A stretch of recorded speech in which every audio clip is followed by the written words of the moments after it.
Hello, hello, j'espère que vous allez bien. Écoute, je finis, je finis mes épisodes assez, assez secs, hein? Mais c'est comme ça que ça me tente.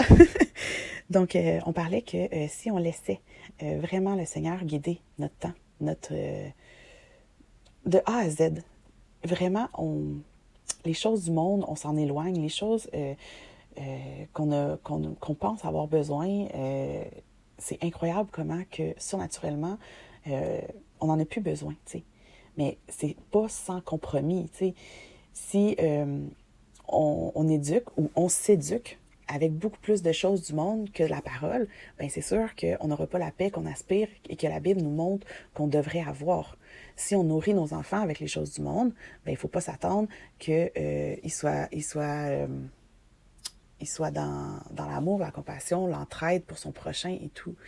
Tu sais, ça va de soi, c'est un équilibre dans tout, mais je dis pas non plus qu'il faut 100% enlever les choses du monde. Il faut qu'ils voient, parce que sinon, la journée qui vont être assez grand pour euh, comprendre que c'est deux réalités différentes, ben ils vont aller voir ce qu'il y a.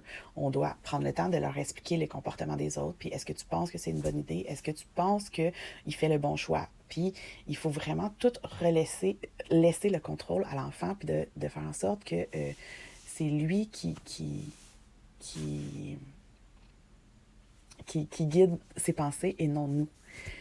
Tu sais, juste pour vous dire comment que il guide, il orchestre tout parfaitement. Écoute, comme je vous ai dit, je suis sortie de l'hôpital le 30, le 30 octobre 2024.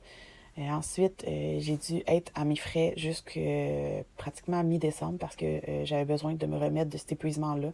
Ça a été un gros épuisement psychologique de me battre contre eux, de me battre contre l'hôpital, de me battre contre ma famille aussi parce que ils, je leur disais ce que je vivais, mais ils disaient c'est pas vrai, c'est pas vrai. Mais tu sais, il a fallu que je me batte après, puis je leur montre, regarde, tu sais, le médecin, elle a eu pas des manquements, mais elle a eu des choses à se conformer si elle voulait continuer et tout et tout. Fait que, tu sais, mais il a fallu que je m'épuise à me prouver, puis en réalité, ben, un moment donné, j'ai comme juste laissé tomber, puis j'ai dit, regarde, le Seigneur va faire son choix. Moi, je m'en vais me chercher des preuves pour éventuellement les mettre, mais j'ai plus l'énergie puis la force de me prouver à tout le monde, tu sais. Fait que c'est ça. Fait que, pardonnez-moi, hein, c'est pas très, c'est pas très intéressant d'entendre ça. Je vais faire attention. Bref, au 1er janvier, j'ai recommencé à travailler. J'avais pas le choix. Là, ça faisait quasiment 3 mois que j'avais pas de revenus. Puis c'était seulement mon mari qui subvenait à la famille. Mais puisque nous, dans la vie, on dépense pas vraiment, on a quand même des économies, on a quand même des choses, mais on se laisse guider de l'esprit. Même si on a des sous, on n'achète pas les choses parce que on n'a pas la conviction que c'est le temps là. C'est vraiment le Seigneur qui guide nos finances. Puis au mois de janvier, j'ai recommencé à travailler. Mais là, tout ce temps-là, quand moi je suis sortie de l'hôpital, comme je vous ai dit, j'avais mon mari qui m'aidait du mieux qu'il pouvait, mais vu qu'il était le seul salaire, il devait travailler aussi. Euh, mais je, ma famille nous a plus donné d'aide jusqu'au mois de janvier. Fait que c'était vraiment, vraiment très difficile. Puis il a fallu que je tombe en prière. Il a mis des gens sur mon chemin pour vraiment, parce que moi, comme je vous ai dit, j'aspirais à avoir une délivrance, mais personne ne me la donnait. Personne priait, puis il avait tellement mis la crainte d'avoir des délivrances toute seule, parce qu'à un moment donné, j'avais dit que mon souffle avait été coupé, puis j'avais le feeling de ne pas être capable de revenir, tu sais. Fait que là, ces gens-là avaient mis la peur en moi de m'auto-délivrer. Fait il a fallu que quelqu'un me délivre pour après comprendre que non, il n'y a pas de peur à avoir avec le Seigneur. Ceux qui prêchent l'évangile de la peur ou qui montrent ça, ben techniquement, ils ne suivent pas la Bible. La peur ne vient pas de Dieu. La peur vient de l'ennemi. Le Seigneur, il ne permet pas d'avoir des craintes. Plus que tu as des craintes, moins que tu t'éloignes du Seigneur, plus que tu t'éloignes de la tentation qui est de l'ennemi. Ayons la ferme conviction qu'il il prend soin de nous incroyablement. Puis, pour revenir à nos moutons, j'ai recommencé à travailler, puis du mois de février au 1er mai, j'ai travaillé de 30 à 35 heures semaine, plus, moi, je travaillais le mardi, je travaillais de 14 heures. Le vendredi, je refaisais une autre grosse journée. Puis ma mère et son mari, mon beau-père, avaient décidé qu'ils nous offraient les vendredis.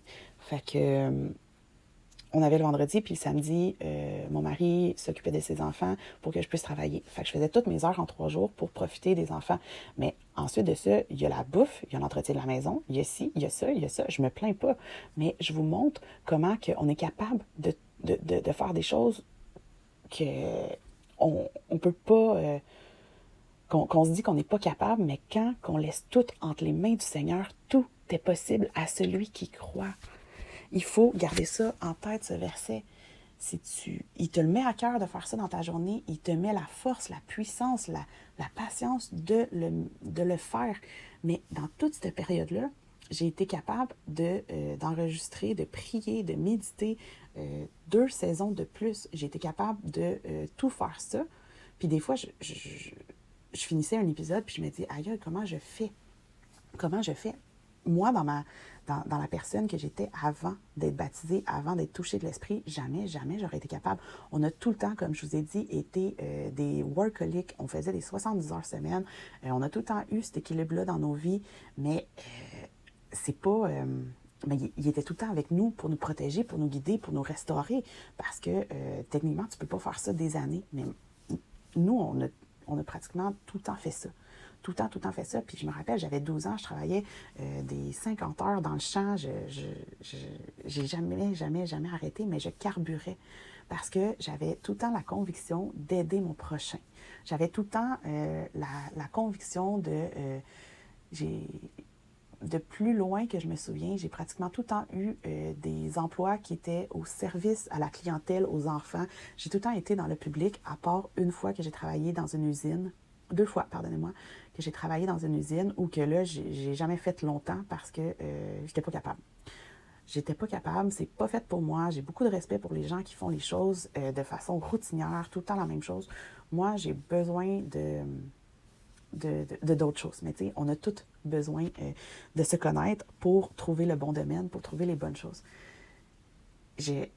Comme je vous dis, mes enfants, ils n'ont pas été mis de côté. On prenait tout le temps qu'on pouvait avec eux. C'était juste incroyable. Mais c'est le Seigneur qui nous guidait. Parce que de façon de notre propre chair, on n'aurait jamais été capable. Vraiment, là, moi, je rends gloire à Dieu pour ce qu'il fait dans nos vies parce que vraiment, je regarde mon passé, puis je suis tellement reconnaissante de tout ce qu'il met en moi, toute la force qu'il met pour arriver à tout faire ça. Bref, je vous souhaite vraiment de vous lever le matin, puis Seigneur, qu'est-ce que tu veux? Parce que quand que je priais avec foi, avec certitude, avec conviction le matin, je vivais quelque chose de surnaturel dans ma journée. Juste, l'exemple la plus belle, c'est quand je vous ai dit qu'on n'allait jamais à la bibliothèque. Puis là, on a croisé une personne qui m'avait soignée à l'hôpital, qui travaillait sous la boisson. Puis c'est vraiment surnaturel, la rencontre que je vous ai eue, que je vous ai dit, c'était vraiment un honneur. Vraiment, j'ai senti que j'étais... Je sais même pas comment vous le décrire, comment que je me suis sentie face à cette rencontre-là. Je me suis dit, il y a assez confiance en moi pour que malgré tout le mal qu'elle m'avait fait, il y a confiance que je puisse l'aimer, prier pour elle et l'aider. Tu sais, je vous dis ça, puis je trouve que c'est quand même fou, tu sais. Puis je leur ai dit, mais je lui rends vraiment gloire parce que j'aurais jamais été capable dans la personne que j'étais avant. J'étais rancunière, j'étais vraiment, j'ai pas encore de la rancune, mais il y a des fois encore que il y a quelqu'un qui me laisse, que j'ai de la misère, mais je prie, qu'il change mes pensées, puis il finit toujours par gagner sur mes pensées. Toujours. Parce que il met la bonne personne avec moi pour pouvoir prier sur la situation et tout. C'est incroyable comment il fait. Je pourrais vous énumérer des milliers de fois comment il a agi. Puis dans mes prières que j'ai fait, puis que c'était pas le lendemain ou la journée même, des fois ça pouvait être des mois après, mais il a toujours, toujours, toujours été fidèle. Mais je me donne comment dire, une droiture, je me donne vraiment, je suis sévère avec moi, même si des fois, il me rappelle, non, non, gars, tu passes trop de temps avec les réseaux sociaux. Moi, je sais, les réseaux sociaux, c'est ma bébête noire. Je perds trop de temps, puis ça l'enlève ma paix. Puis je le vois, si je suis trop sur mon téléphone dans une journée, ma fille me dit, lâche ça, c'est pas important, lâche ça. Tu sais, comme je vous dis, est guidée parce que un enfant de 3 ans qui me ramène à l'ordre, puis je pars à arrêt, puis je me dis à chaque fois, t'as raison, t'as raison, t'as raison. Puis je le fais, puis je le laisse de côté après. Mais des fois, c'est plus fort que moi, je dois y toucher, puis il y a souvent quelqu'un qui m'a écrit, ou il y a quelque chose que je dois voir, puis je le remets de côté. Je suis pas parfaite, je sais que j'ai encore à travailler sur cette dépendance-là. Mais quand on prend conscience d'une dépendance dans notre vie, c'est là qu'il opère. Soyez bénis et à une prochaine fois.